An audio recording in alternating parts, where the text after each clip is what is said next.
Hello students, how are you all? Today I'm going to talk about how to make bio easy. Generally students bio subject लेते हैं two reasons से. Basic reason उनका यही होता है either they have a dream to become a doctor and secondly मुझे maths नहीं अच्छी लगती है इसलिए मैंने bio ले ली है. Fine, very good.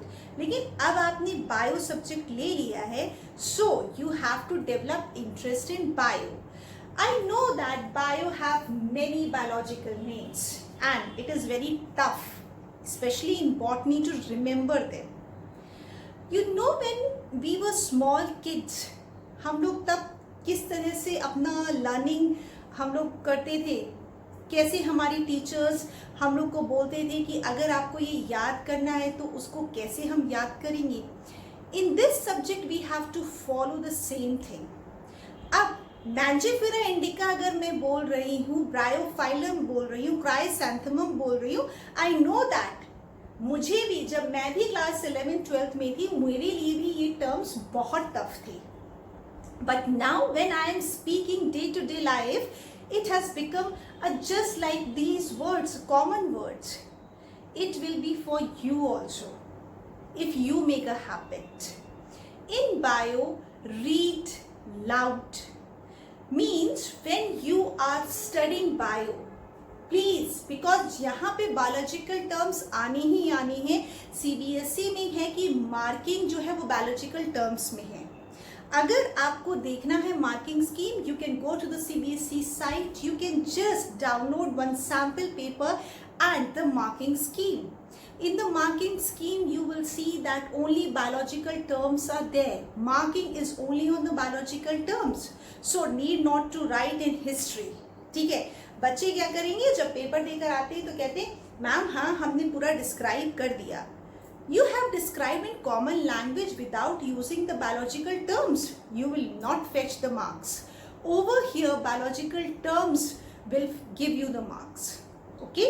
So, coming back to our topic was at how to make bio easy. First, when reading bio, when going through bio, you should read aloud. मतलब ये है कि उसको आपको थोड़ा सा वॉल्यूम तेज पढ़ना है. इतना भी तेज नहीं पढ़ना है कि पड़ोसी आ जाए आपके पास घर में कि क्या यहाँ पे हो रहा है. ठीक है, so you have to read aloud so that it is audible to you. Okay, not too many people. Second thing is that bio you should always read. I know few topics are very interesting. जैसे human physiology सबको बहुत interesting लगता है, plant physiology boring लगता है, लेकिन हमें वो पढ़ना तो है, हमें उसको इंटरेस्टिंग तो बनाना ही है. ठीक है, because we can't ignore it because it is also going to fetch us marks. So what is the trick to it?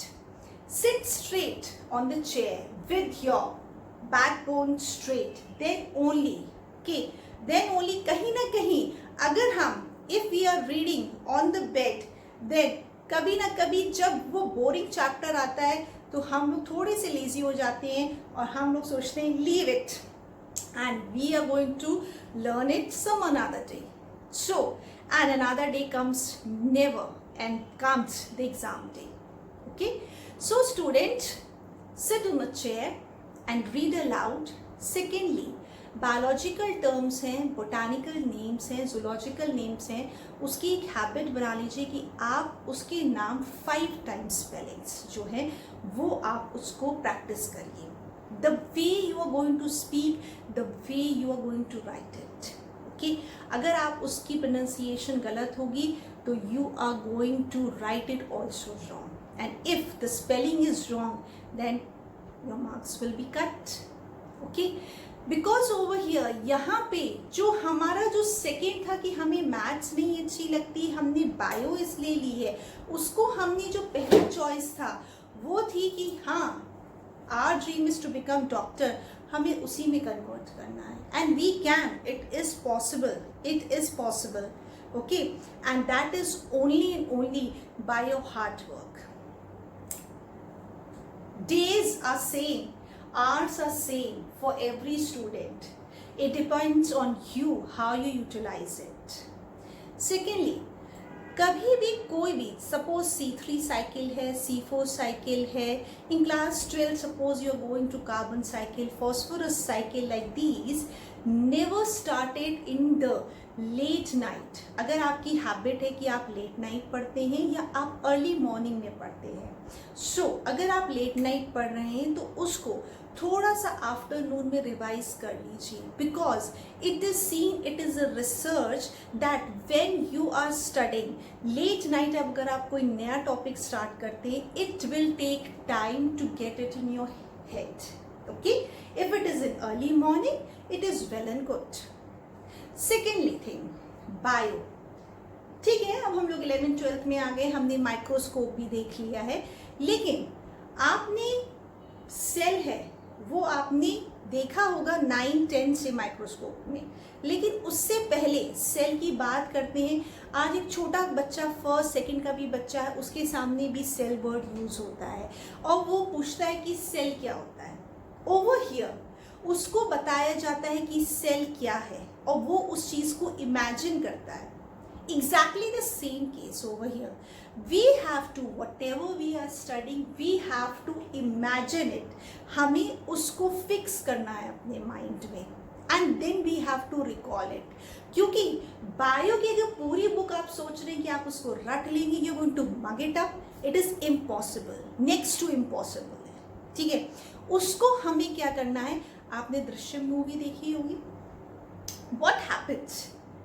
What he sees, क्योंकि ये रिसर्च है कि जो आदमी देखता है, ठीक है, इसीलिए आजकल स्मार्ट क्लासेस क्यों सक्सेसफुल हैं. स्मार्ट क्लासेस इसलिए सक्सेसफुल हैं क्योंकि when any child see that, ठीक है, उसको वीडियो दिखाते हैं तो वो जल्दी माइंड में फिक्स होती है कि बच्चा उसको लर्न करता है, उसको ग्रास्प करता है जल्दी. Exactly the same case over here. Bio है, plant hai, we don't know what is plant, we know that it has got stem which is rod like brown in color, which has got leaves flattened in structure. तो हमें वही imagine करना होगा. Everything to see in microscopy till yet is not possible, something is still left, so that thing we have to imagine and we have to see the pic. कहीं भी कोई भी दिक्कत आती है, just open the Google and see the pic and that will be fixed in your mind. So this is a small way. Another way is also there for mugging up in bio is mnemonics. Yes, mnemonics is also a good way to remember. Yes, लेकिन generally बच्चे क्या करते हैं, mnemonics के लिए booklets खरीदते हैं. It is better to make mnemonics by yourself. एक तो आपको याद करना है, ऊपर से आप किसी और की निमोनिक्स लेकर उसको पढ़ रहे हैं, that is an another task for you.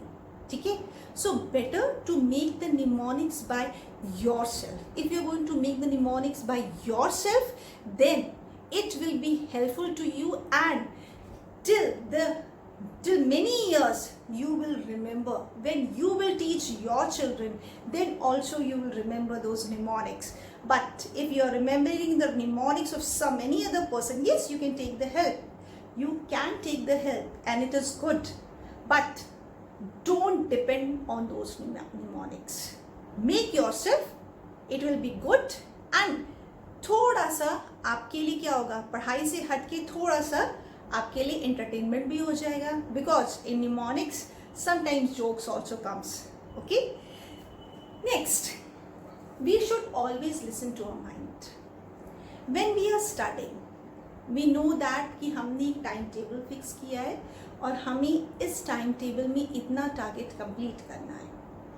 लेकिन कभी कभी क्या होता है कि हम एक टॉपिक को पढ़ रहे होते हैं और पढ़ते पढ़ते हम उस टॉपिक फिर हम बोर हो जाते हैं, हमें समझ में नहीं आता कि हम क्या कर रहे हैं. I have wasted 3 hours reading 2 para and I'm not getting it.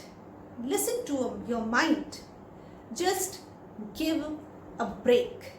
Give a break. Okay? Study some another subject. Then another day or read some another topic.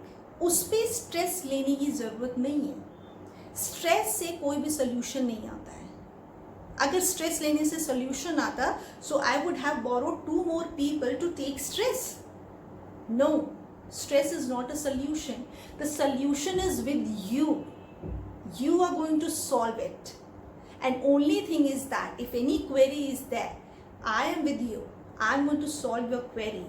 But the thing is that after solving that query, how you are going to fix it in your mind, that solution is with you. So, student, take an oath today that whatever you are going to study today, whatever you're going to study tomorrow, you are going to take it in the concept basis. For every subject I am saying, not for bio only, for every subject I am talking about, that take it in a concept base, and that will be for lifelong. I hope so. This must be helpful to you all, and do follow it. एक बार कोशिश करके तो देखो, क्योंकि कोशिश करने वालों की कभी हार नहीं होती. Thank you.